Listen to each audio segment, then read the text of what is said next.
Muránska planina sa nachádza v centrálnej časti Slovenska a jej taká veľká zaujímavosť je vlastne tá druhová pestrosť, tá biodiverzita, ktorá je to obrovská nielen v rastlinách, ale čo sa týka aj živočíchov. A je to hlavne dané tým, že nachádza sa na takom rozmedzi, ľudovo by sme to povedali, medzi horniakmi a dolniakmi. To znamená, že ňou prechádza hranica medzi južnými a severnými druhmi. A to spôsobuje tú diverzitu.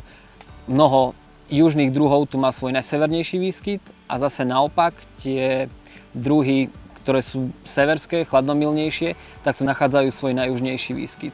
Už či je to dané bezstavovcami alebo niektorými druhmi stavovcov, z tých severských druhov napríklad hraboš tatranský, aj keď v posledných rokoch sa nenašiel, tak jeho výskyt tu bol evidovaný. A z južnej strany je tu viacero takých lesostepných druhov. Aj tá samotná planina, tým ako je to vápencový príkrov, tak vlastne tie severné svahy, tie steny sú vlhšie, je tam oveľa chladnejšie a znova tieto na tejto južnej strane sú oslnené, sú svetlé, dúb nám tu vystupuje do vysokej nadmorskej výšky, pričom tá mikroklíma je tam iná a kvôli tomu sa tam nachádza množstvo tých teplomilných lesostepných druhov. Zároveň je tu aj množstvo endemických druhov, ktoré nájdete len na planine, alebo sú tu druhy, ktoré majú svoje jediné miesto výskytu na Slovensku v rámci Muránskej planiny. Takže tú druhovú pestrosť zastupuje pomaly 1000 druhov chrobákov, z motýľov, či denných, či nočných je tu cez 850 druhov. A čo sa týka stavovcov, tak celkovo je tu okolo 270 druhov tých stavovcov. Stále platí, že toto územie je málo preskúmané, stále sa nachádzajú nové druhy, dokonca endemity, prvonálezy svetové. Jedný z nich je tak napríklad Mycetophila gemerensis, ale zároveň je tu veľké zastúpenie aj takých bežnejších chránených druhov, ako je fúzač alpský. Ale z tých fúzačov, ktoré tu sú, takým špeciálnym je fúzač karpatský. Je to chránený druh endemit Karpát. V súčasnosti je veľmi na ústupe, jedna z najsilnejších populácií na Slovensku je zhodou okolností práve na Muránskej planine.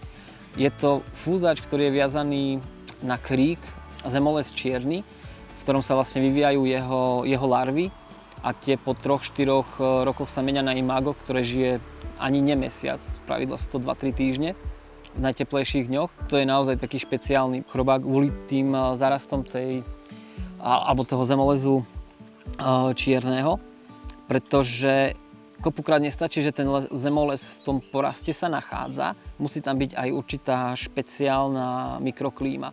To znamená, väčšinou sú to také ostrovčekovité miesta popri potokoch alebo v nejakých vlhších miestach. To znamená, že ten zemolez musí rásť na miestach, kde je špecifická mikroklíma. Veľakrát sú to závery dolín alebo samotné doliny, niekde hore na svahoch alebo na skalách. Úplne špecifikom, ktorá tu je, tak vlastne v blízkosti samotného národného parku pri dedine Pohronská Polhora sa nachádza kolónia mravcov. Je to druh Formica execta. A je to vlastne druhá najväčšia kolónia na svete, ktorá je popísaná. Je tam nejak cez 1700 samotných mravenísk. Špecifické sú v tom, že neznesú kosenia a tak ďalej. To znamená, že tam musí byť určitá forma toho manažmentu. To znamená len pasenie alebo ručné kosenie, aby sa neničili tie mraveniská. A tie sú špecifické v tom, že sú to vlastne niečo ako keby rodinné klany alebo podobne. Tie mraveniská sú blízko pri sebe, v tesnej blízkosti. Dokonca sa tam môže stávať to, že ak jedno z mravenísk má problémy, tak doslova ako keby o žiadosť požiada svoje sesternice a bratrancov z vedľajšieho mraveniska.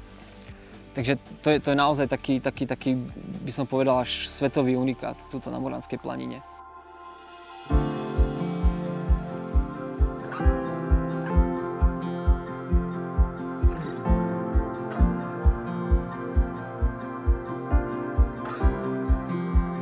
Ten špecifický manažment a vlastne aj to, prečo sa v takej silnej kolónie zachovali, je spôsobené aj tým, ako ľudia obhospodarovali tie pozemky predtým. Viac menej pozemky susedili medzi sebou, ľudia si tam vykladali medze z kameňov a tak ďalej, aby mohli jednak lepšie buď kosiť alebo pásť. A presne po týchto medziach sa zachovalo najviac týchto mraveníc, takže doslova to tam vytvára také líniové štruktúry, ako sú tam tie mravce. Takže to bolo ukážka toho, že ľudia vedia hospodáriť aj súbežne s prírodou.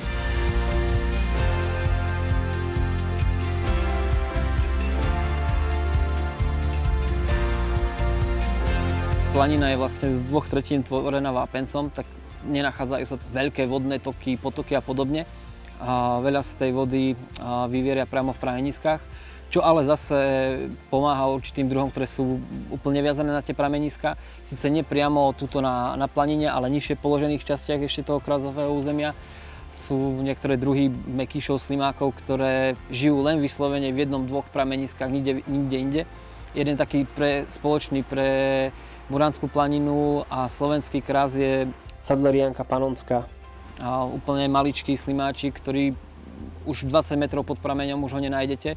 On je špecifický ešte v tom, že stromy, ktoré dookola rastú a vlastne prerastajú do toho prameňa, tvoria určitú formu živín pre ňoho, že sú priamo naviazané na ten okolitý porast tieto druhy. Tým, že tu nemáme nejak veľa horských riek a podobne, tak druhová skladba nie je až taká bohatá.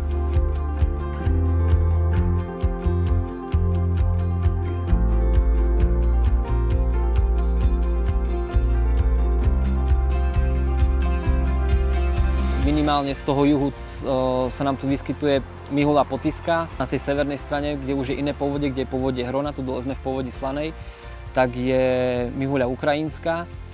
A potom už nastupujú tie bežnejšie druhy, hlavač pasoplutvý, struh potočný a ďalšia taká rybka, ktorá nám strašne chýba v poslednej dobe v krajine a niekedy boli všade, bola črebľa pestrá. Čím ideme nižšie, tak mala by pristupovať ploská pásava, ale tej je tiež v poslednej dobe pomenej. Aj hlavne je to spôsobené migračnými bariérmi na tokoch, ktoré ona nevie prekonávať. A keby vlastne ideme takto po tých tokoch nižšie a nižšie, tak už môžeme nachádzať korytka riečne, čo je vlastne mekýš, ktorý žije vo vode a na ktorého je úplne viazaná lopatka dúhová ako taká maličká rybička. Naozaj tým, že sa volá dúhová, aj má na sebe taký dúhový odtieň. A tá je práve na to korýtko viazaná tým, že majú špeciálne kladielko, cez ktoré do korýtka vedia naklásť ikry. A tam sa vlastne vyvíjajú ich ikry. To znamená, že sú úplne naviazané na toky, kde je aj korýtko. Takže veľakrát, keď sa mi stane a niekde vidím, alebo chytím lopatku dúhovú, tak minimálne viem, že tam musia byť niekde aj korýtka.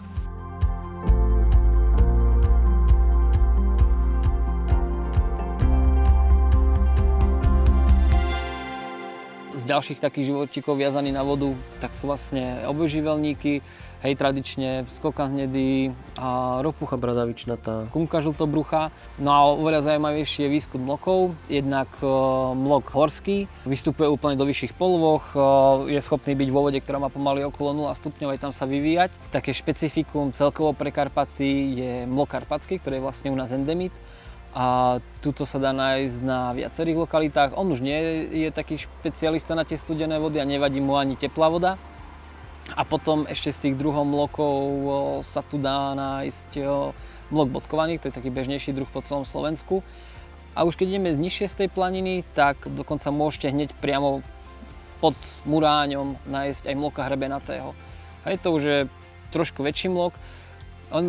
Dlho sme tak akože boli historické záznamy, že tu je a tak ďalej, ale ten vodný režim v krajine sa mení. Potom, čo sa vrátil bobor a jednu mokrať trošku zveladil, zdvihol jej hladinu, tak tento rok niekoľko jedincov sme našli, ktoré vlastne tiahli na tú jarnú reprodukciu. A je to ukážka toho, že ako náhle sa zlepšil ten biotop, tak tie živočichy sa objavia. Už predtým som sa s viacerými ľuďmi rozprával, či ho tu ešte môžeme nájsť a tak ďalej.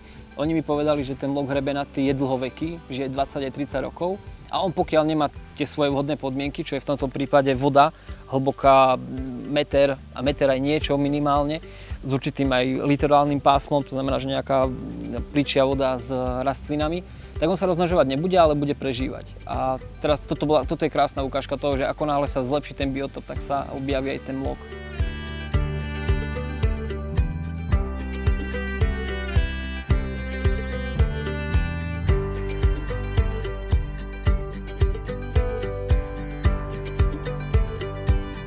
Potom, čo sa týka plazov, dajú sa tu nájsť prakticky všetky hady, ktoré žijú u nás. To znamená užovka stromová, z ktorej som tiež celkom prekvapený, lebo ja osobne ju mám za takú ako vinohradníckeho hada. a celkom v dobrých populáciách sa nachádza na rozmedzi Muranskej planiny a Veporských vrchov. Možno to súvisí s vlastníckym osídlením v minulosti, ale naozaj som veľmi milo prekvapený, koľko tých jedincov v tej juhovýchodnej časti sa dá nájsť. Hej, potom není problém nájsť užovku hladkú, ktorú si často ľudia pomýlia s vretenicou a veľakrát kvôli tomu ju zabijú. Hej, tam je potrebné si všímať tú zreničku, ktorú má na oku. A ešte to špecifikum pri tých vreteniciach, ktoré sú tu na planine, je to, že ani kopukrát nemajú tú svoju kresbu. Veľa jedincov je melanických, to znamená, že majú tmavé zafarbenie, sú prakticky čierne alebo hrajú takou fialovou farbou. A teória je tá, že vo vyšších polách prevládajú tieto melanické jedince, lebo lepšie vedia absorbovať teplo zo slnka. Takže to by mohlo súvisieť aj s tou nadmorskou výškou planiny, ktorá je. No a potom môžete nájsť bez problémov aj užovku obojkovú. Ďalší z druhov plazov, ktorého si často ľudia mýlia s hadom, je slepúch. Všetci sme tak naučení, že vlastne u nás žije slepúch lámavý, ale posledné výskumy ukázali to, že u nás žije slepúch východný a hranica medzi týmito dvoma druhmi prechádza prakticky niekde Čechami aj nami. A tento slepúch východný si ho môžete tak všimnúť, že má také modré bodky po svojom tele. Ale ten lámavý stále platí aj pri ňom, pretože to nie je had, ale je to jašterica. To znamená, ten lámavý to vzniklo z toho, že keď ho niekto chytí za chvost, tak ten sa odlomí podobne ako pri jaštericiach a on sa snaží uísť. Prípadne ich nájdete už s odlomeným chvostom, ktorý už úplne nevyzerá, že patrí k ich telu. Ale je to tiež taký druh, ktorý veľakrát ľudia v domienke, že ide o hada, tak ho radšej zabijú. A pritom je tiež už pomaly na ústupe, je to vydatný hmyzožravec, veľmi dobrá vec v záhradách, takže odporúčam si ich tam držať. Potom z ďalších druhov jašteríc, samozrejme tým, že tu máme kopu skál a podobne, tak je jašterica múrová, hlavne v týchto južných častiach a tak ďalej, ona vyhľadáva úplne také rozpálené časti. V záznamoch je, že by sa tu mala nachádzať aj jašterica živoroda, ale to je trošku špecifická v tom, že vyhľadáva trošku iný biotop, trošku viac zamokrenejší a tak ďalej. Takže tu by sme mali hľadať už v iných častiach. A špecifikum naozaj tak na sever vysunutého je jašterica zelená, ktorá hlavne okolo Muranského hradu je zdokumentovaná. Ďalším takým, aspoň pre mňa osobne špecifikum Muranskej planiny je teda tá pozícia v tej centrálnej časti, čo automaticky nám tak hovorí, že by sa tu mali vyskytovať aj všetky veľké šelmy, čo je pravda, máme ich 360 stupňov okolo seba, ale ten dôvod, prečo tu aj sú, je možno aj to, tá hustota sídel alebo veľkých miest. Prakticky od miesta, ako sme teraz, to máme 50 km na východ, na západ, na juh a na sever do nejakého väčšieho mesta, ktoré má cez nejakých 20 000 obyvateľov. Takže nemáme tu v okolí žiadne líniové migračné bariéry, ako sú diaľnice a podobne. To znamená, že tie zvieratá tu naozaj môžu hore-dole prechádzať ako chcú. To je možno aj dôvod, prečo napríklad pri rysovi, keď sa robil jeho camera trapping, to znamená využívanie fotopasci pre jeho monitorovanie, tak tu boli namerané najväčšie hustoty rysa v rámci Slovenska. A je to spôsobené určite aj tým, že je to tak v centre a není to nejako migračne oddelené od iných častí. To znamená, že naozaj tu je taká veľká plocha, kde sa môžu tieto veľké šelmy vyskytovať. A ten samotný fotomonitoring toho rysa je založený na tom, že rys má na sebe škvrny, ktoré všetci poznáme, ale tie škvrny fungujú ako naše otlačky prsta. To znamená, že ich viete nafotiť a viete povedať, kto je števko, kto je ďurko, poznáte evku a tak ďalej. A na základe toho, keď použijete nejakú metodiku, tak viete vypočítať hustotu alebo početnosť tých jedincov na nejakú plochu. Aj tým, ako vravím, že oni migrujú hore-dole, sa to musí robiť takto. Nemám rád otázku, keď sa ma niekto spýta, koľko rysov je na planine. Neviem. Hej, je to od do a oni nepoznajú hranice. To isté platí o vlkoch. Bežne na samotnom území Muranskej planiny zvyknú brložiť 1 až 2 svorky, ale tie svorky nemajú svoje celé teritorium len v Národnom parku, ale majú ho aj bokom. Rovnako svorky z iných častí pristupujú k nej, ale tak celkovo veľakrát, keď ako sa ma na to niekto pýta a sedím, tak začnem ukazovať prstom aj po okolí tých pohoriach a tak ďalej, tak viem, že v okolí je asi 7 svoriek. Hej, ale zase už je to rozloha, už zachádzam aj do iných okresov, do iných pohorí, či už sú to Stolické vrchy, Veporské vrchy, poprípade Nízke Tatry. To isté platí aj pri medveďoch. A keď sa zberala genetika, tak bolo jasne vidieť, že tie medvede, čo behali cez Poľanu a cez Veporské vrchy, chodili prakticky cez nás ako cez diaľnicu smerom na Nízke Tatry alebo Slovenský raj a tak ďalej. Boli jedince, ktoré prešli až do východných Karpát. Takže tie veľké šelmy nie sú ako niektoré endemity, ktoré tu máme a sú viazané iba na určité stanovištia, ale sú schopné prechádzať veľké vzdialenosti a zároveň k svojmu životu potrebujú veľké rozlohy. Nielen samotný národný park by tomu stačil. Samozrejme s veľkými šelmami je spojené aj konfliktnosť s ľuďmi, kedy dochádza vlastne k styku záujmov ľudí a tých šeliem. Je to hlavne čo sa týka chovu oviec a včelárstva a tak ďalej, kedy môžu alebo spôsobujú veľké šelmy škody. Hej, tu je dôležitá tá prevencia a tak ďalej. V týchto častiach veľké šelmy aj v tých svojich najnižších počtoch, ktoré boli na Slovensku niekedy v 30. rokoch v 20. storočí, tak ak sa tu aj nezachovali, lebo vlky, čo viem, tak, že sa tu začali vrácať v 70. rokoch, ale počul som od niektorých starších pamätníkov, že jedna svorka ako keby stále na Fabovej holi prežívala, len o tom málo kto vedel. Tie veľké šelmy sa tu veľmi rýchlo vrátili, ľudia nestratili úplne ten cit pre ochranu svojich stád. V okolí nájdete naozaj viacero farmárov, ktorí stále vedia využívať pastierské psy na ochranu a vedia, ako voči tým šelmám sa správať. Samozrejme, ani tam sa nedá úplne predísť 100% všetkým škodám. Zajímavosťou je, keď vlčia svorka mala brloch vzdušnou čiarou možno kilometr od miesta, kde cez leto sa pásli ovce a tým ovciam dali pokoj. Chodili o dolinu ďalej na iné ovce, kde spôsobili škody. Ale samozrejme, dajú sa využiť tie preventívne opatrenia, pretože mnoho tých druhov, ktoré tu žijú, sú aj viazané na to poľnohospodárstvo tradičné, ktoré tu ľudia robili. Hlavne ide o tie lúky a ďalšie podobné biotopy.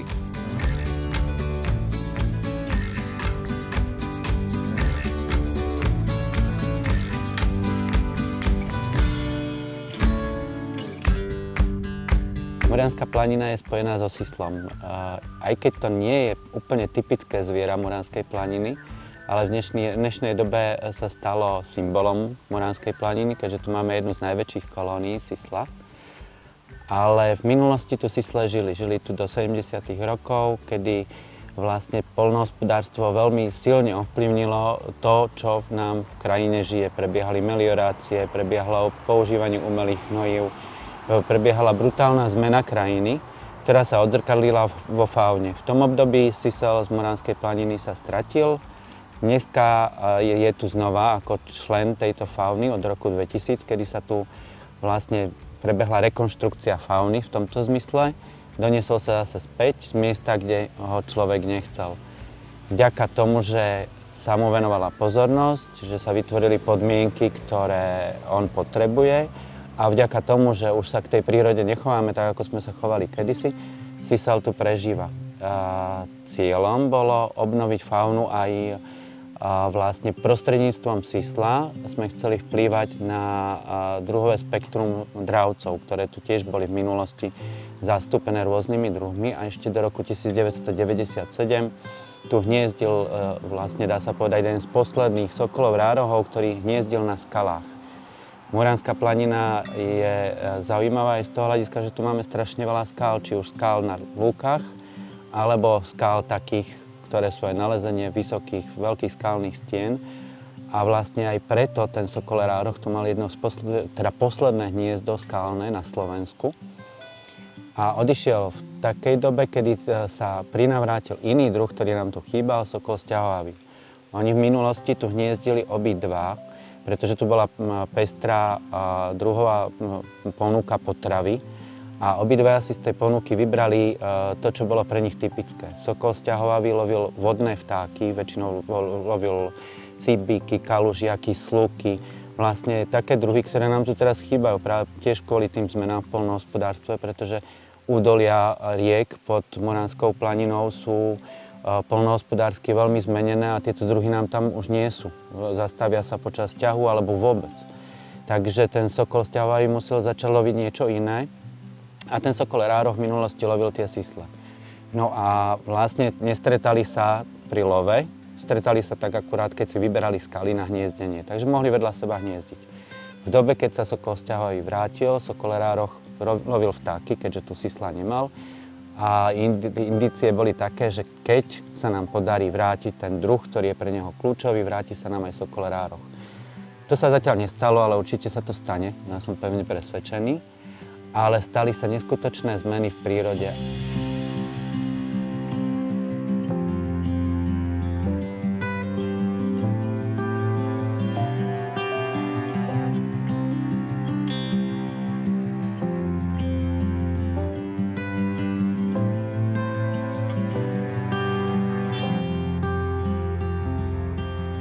Cysel je základný prvok, ktorý ovplyvňuje všetky prvky okolo seba.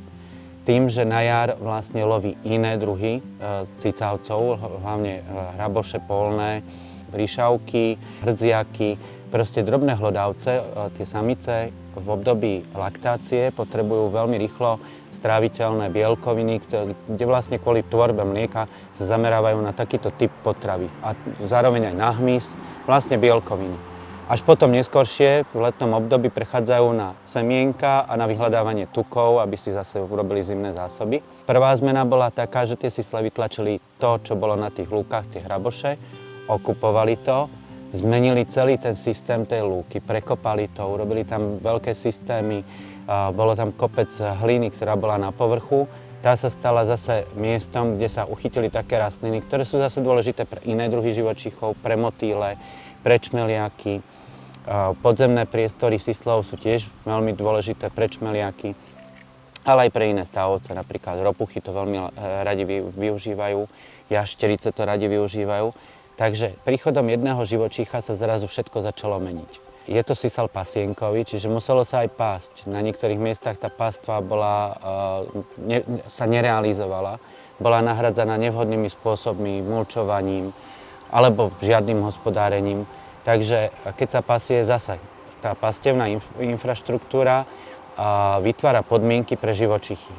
Musí tam byť voda. Keď je voda, už sú tam nejaké tie bahniská a proste také rozšlapané miesta, kde je blato.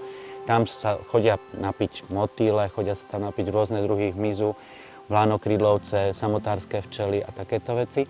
Ale zároveň tam kladú aj vajíčka ovady a vyvíjajú sa tam ich larvy. Zdrojom vody pre zvieratá vzniklo niečo takéto. Tým, že nechceme ovady, nechceme komáre a takýto hmyz, tak sa tam vyhlbila väčšia jama. Tu zase využívajú obojživelníky, ktorí sú priamo predátormi týchto druhov hmyzu.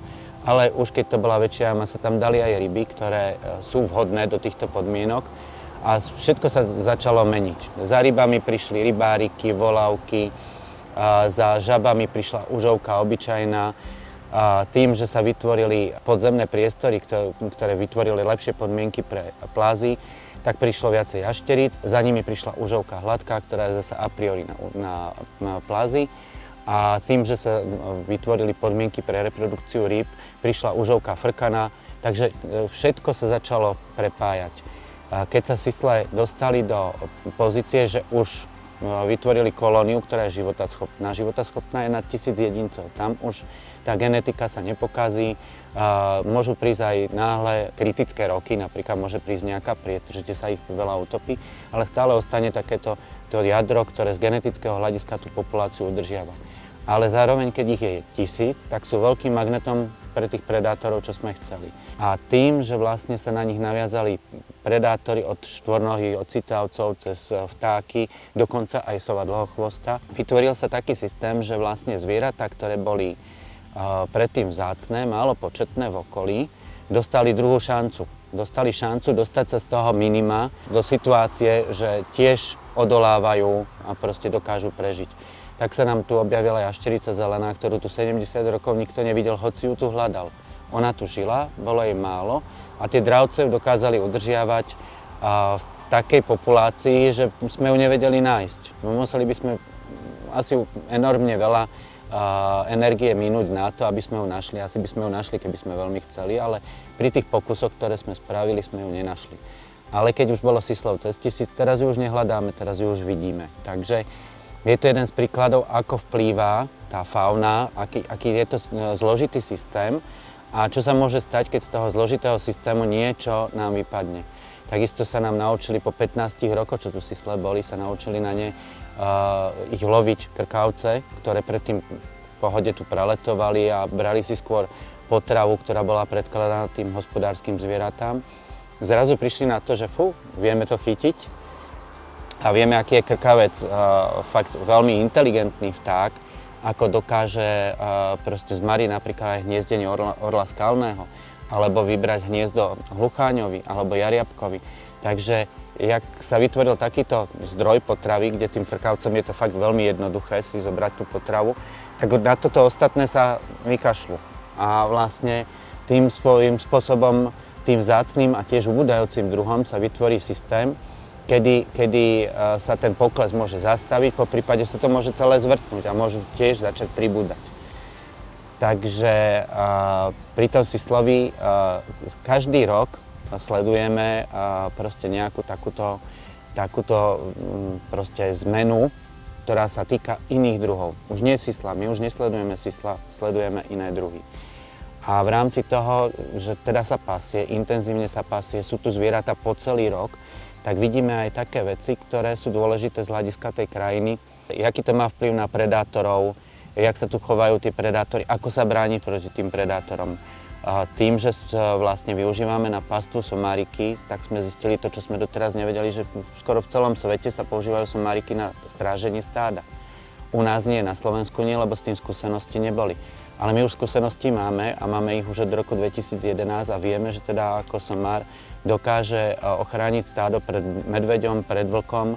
Mali sme niekoľko prípadov, kedy tu vlci mali snahu spôsobiť nejakú škodu, že tu bol medveď. Videli sme takéto ataky, že ten somár automaticky ide, keď sa takáto šelma objaví a ide proti nej, snaží sa ju odohnať hlukom, svojim hýkaním, ale zároveň sa postavia do obrany a tie ovce majú čas sa vlastne skovať.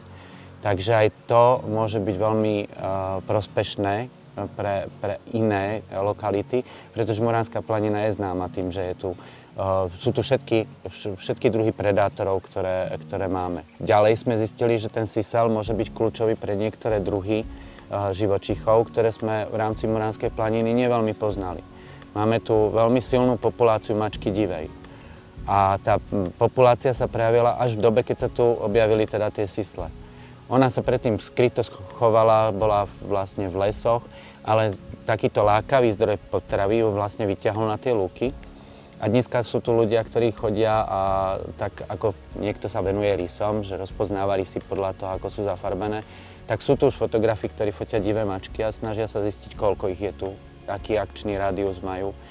Takže aj toto je také prepojenie, ktoré doniesol jeden druh živočícha. No a samozrejme, keď už máme hospodárske zvieratá, tak to už zase so sislom nemá taký súvis, ale my sa snažíme tie hospodárske zvieratá udržať v dobrej pohode tým, že ovplyvňujeme teda to, čo okolo nich žije. Takže o ovadoch som už vravel. Ovadov sme sa zbavili tým, že sme dali nejaké druhy rýb, ktoré sa tu hodia do tejto oblasti, do miesta, kde je napájačka. A iné druhy sa snažíme ovplyvniť tým, že vytvárame hniezdne možnosti pre vtáky, ktoré sú na to veľmi dobré, hlavne trasochvosta bieleho, ktorého Češi nazývajú koní pas, pretože sa vyskytuje väčšinou na konských pasienkoch a vlastne je adaptovaný na to, aby lovil popod pasúce sa zvieratá, lovil práve ten hmyz, ktorý im strpčuje život. Takisto vieme ovplyvniť tým, že vytvoríme malé vodné plôžky a vytvoríme nejaké podmienky pre úkryty netopierov, tak vieme ovplyvniť aj to, čo lieta okolo tých zvierat v noci. Takže je to jeden komplex informácií zoologického hľadiska, ktoré môžu pomôcť v rámci celého Slovenska. Vďaka modelovému typu, ktorý sa vytvoril vlastne tu, za účelom ochrany nejakého živočícha. tým, že vlastne sa tá populácia sisla vytvárala riadene niekoľko ročne a tie zvieratá sa brali z viacerých miest, tak sa vytvorila geneticky dobrá populácia, to nám ohodnotili ľudia z Technickej univerzity vo Zvoline, ktorá je vhodná na posilnenie iných populácií. A zase nám povedali, že kde môžeme tie sisle vypúšťať, nie po celom Slovensku, ale vlastne tej oblasti, odkiaľ ten genofond pochádza. Tento prípad, ktorý je u nás, ktorý je prepojený na ľudí, na turistiku, na využívanie krajiny, je efektívny aj z hľadiska tohoto. My tu môžeme brať ročne tisíce jedincov a my nie sme limitovaní počtom, ale my sme limitovaní kapacitou ľudí, ktorí sa venujú tomu, aby tie zvieratá odniesli a vypustili. Takže si myslím, že aj toto môže byť taký vzor, ako zachraňovať prírodu. Vytvoriť vlastne nejaké takéto lokality, kde na poloprírodnej báze, že sa to môže byť pri motyloch, to môže byť pri hocičom, pri rybách. Viem si to veľmi pekne predstaviť pri rybách, ale napríklad aj pri tom jasoňovi, že nájdeme lokalitu, kde je živnej rastliny, tak pre motýla, ako aj pre husenice strašne veľa. Vytvoríme nejakú menšiu lokalitu, ktorá je dotovaná tým, že sa tam chodia ľudia na tie jasone pozerať a potom môžeme tie jasone vlastne púšťať tam, kde to potrebujeme. Čiže keď sa tento model osvedčil pri sislovi, určite sa dá osvedčiť aj pri niečom inom. Určite nie pri veľkých šelmách, ale pri takých menších druhoch, áno.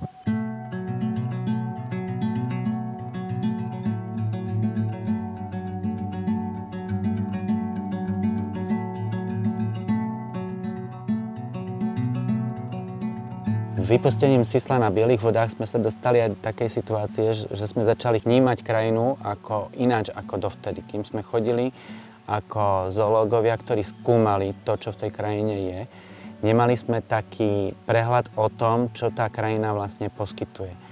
A na bielých vodách sa vytvoril pasienok, kde sa pásli zvieratá, pasú sa celoročne, ale potrebujeme tie zvieratá aj niečím chovať, čiže potrebujeme aj kosienok.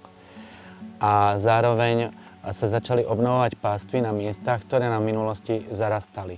A teraz sme videli samozrejme tie rozdiely, keď sme sa venovali trebárs tomu koseniu, tak sme prišli na niektoré rastliny, ktoré v tej lúke sú dôležité pre niektoré druhy motýlov. Napríklad v našom prípade horec krížaty alebo krvavec. Na tých sú dva druhy veľmi významných motýlov, modráčikov. Takže samozrejme nechceli sme tomu poškodiť, tak sme si začali tie biotopy a tie rastliny viacej všímať.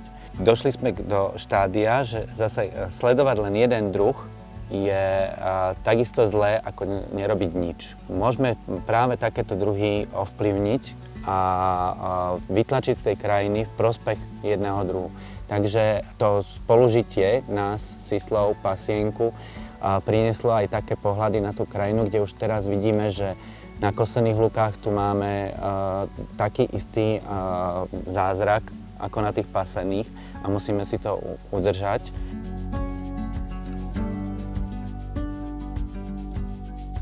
Musíme sa tradične k tomu postaviť.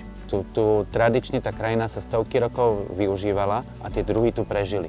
Čiže nerobiť nič iné, ako tu robili ľudia tie stovky rokov, nevymýšľať nové veci, ale snažiť sa kosiť v takom termíne, ako sa tu vždycky kosilo, ako tí dedovia, ktorí tu ešte žijú, nám povedia, toto ste už mali mať pokosené, pretože tá tráva nebude dobrá.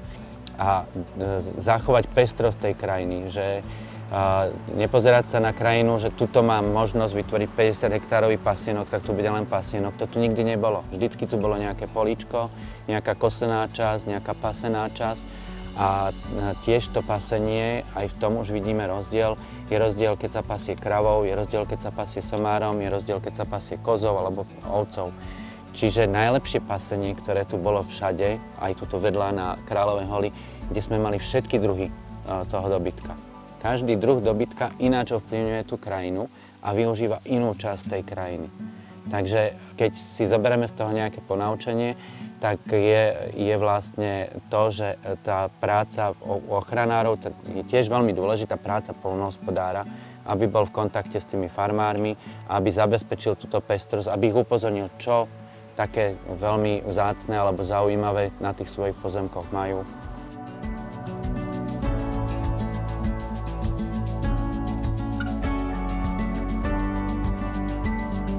Pri tom sislovi je ešte zaujímavé, že využíva v krajine krajinné prvky. A na Bielých vodách máme, keďže je to vápencová oblasť, máme aj také miesta, kde nám podložie vychádza priamo na povrch. Máme tam skalné útvary, ktoré sa snažili ľudia v minulosti odstrániť, takže to, čo vedeli z tej zeme zobrať a položiť niekde, vytvárali kopy skál alebo pásy skál, najčastejšie na parcelných hraniciach. A potom sú také skaly, s ktorými nevedeli pohnúť a sú to také ostrovy biodiverzity, na ktorých rastú iné druhy rastlín, ako rastú samozrejme v tej tráve, a žijú iné druhy živočíchov.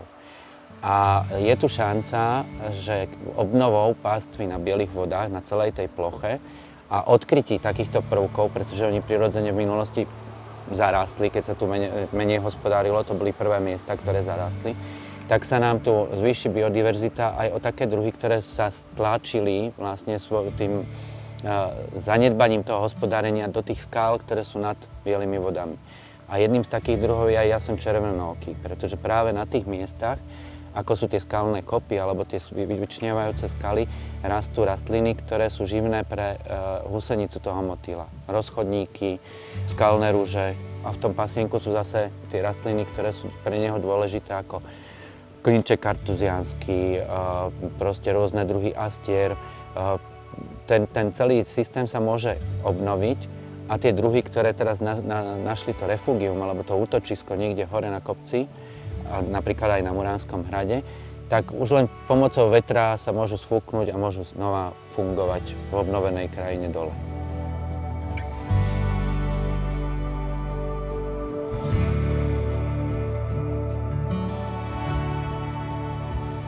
Muránska planina je úžasná aj lesmi, ktoré vlastne tu sú.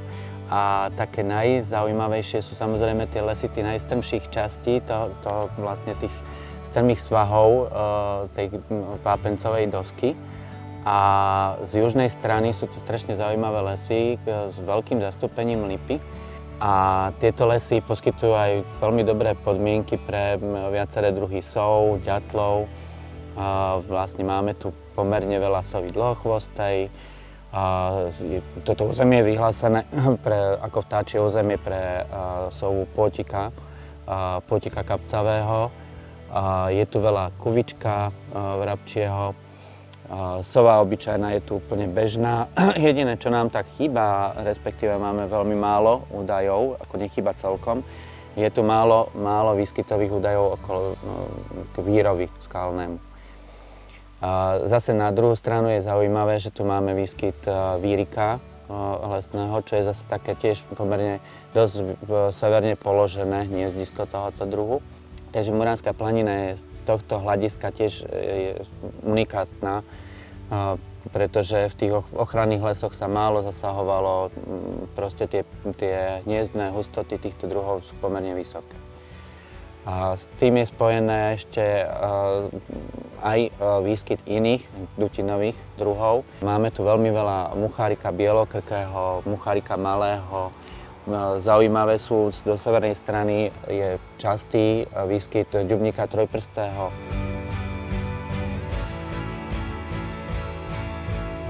Bohatý výskyt sov je spojený s tým, že Muránska planina má vďaka tej svojej geomorfológii zachovaný celý veniec a kompaktný veniec starých lesov, ktoré sú kategorizované ako ochranné lesy a stali sa aj základom pre zónu A Národného parku. V tých priestoroch sú vyhlásené aj maloplošné rezervácie v minulosti, keďže to boli ťažko prístupné a ťažko obhospodarované priestory. Tým zajedno máme dôkaz toho, že ako sú veľmi dôležité takéto porasty a ich plošné zachovanie. A zároveň máme vlastne zachované tie spoločenstva v takej unikátnej podobe, ako by v takýchto porastoch mali byť. V tých ochranných lesoch vďaka tomu množstvu tých dutín je aj bohatý výskyt netopierov a prebiehal tu pomerne rozsiahlý výskum zameraný na nášho najväčšieho netopiera, raniaka obrovského, kde sme mali označených niekoľko jedincov pomocou vysielačiek. Dohľadávali sme ich úkryty a v tom období sme tiež pochopili význam týchto ochranných lesov a ich bohatej drevinovej štruktúry pretože tie raňaky obrovské nám ukázali 18 úkrytov počas toho rozsiahleho výskumu a všetky boli v topoli osike, ktorá v hospodárskych lesoch je odstraňovaná ešte v dobe prvých vlastne výchovných zásahov a vlastne keď sa už končí to pestovanie lesa, ako ešte predtým, ako sa dostane do rubnej doby, tak už v tých porastoch tie osiky chýbajú. Takže vďaka tomu, aké sú tu tie ochranné lesy na tej planine, sme zistili, že môžeme ovplyvniť aj to lesné hospodárstvo, pokiaľ sa dokážeme s lesníkmi dohodnúť a vysvetliť im, aké dôležité je tam ponechanie tých osík. V tých osikách neboli len raňaky obrovské, mali sme prípad, že bola kolónia raňaka obrovského v jednej osike. Pri jej dolnom konci bola veľká kolónia netopiera veľkouchého, tam bolo cez 50 jedincov a zároveň večer, predtým ako začali netopiere vyletovať, tak do toho stromu prilietali vtáky, ktoré nocovali v tých dutinách. Tam nocovalo niekoľko ďatlov a úplná pikoška bola, keď ešte z nejakej dutiny vyliezol nejaký plch a zliezal si popri tom, jak tam vyletovali tie netopiere. Takže tie osiky v tých porastoch sú sídliskové stromy. Je v nich kopec druhov a to som vymenoval stavovca. Keby som mal ísť ešte do bezstavovcov, tak by tá škála bola ďaleko pestrejšia. Na tých svahoch tej planiny je aj bohatý výskyt jariabka horného, čo je tiež kurovitý vták, ktorý ak má, tak stabilný výskyt, ale skôr má klesajúcu tendenciu. No a na tých vrcholových partiách tých ochranných lesov, kde sa už dostávame hore na planinu, tak máme výskyt tetrova hlucháňa. Takže to zachovanie tých ochranných lesov malo význam aj pre zachovanie populácie hlucháňa na Moránskej planine.